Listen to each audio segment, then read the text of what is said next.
ito si Kuya Loverboy, ang ating pinsan mo. Ayan, may message din para sa'yo.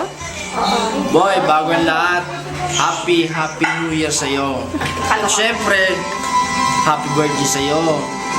Sana magkita ulit tayo. Tapos, pakilala mo naman sa akin yung magiging jowa mo.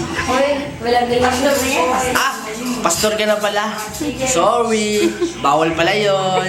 Okay. God bless. Next, si Ate Stella.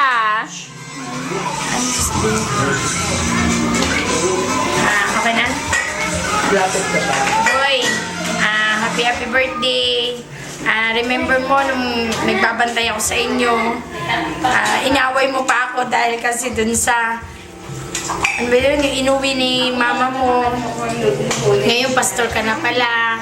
Kaya, good luck sa'yo. Yun, happy birthday.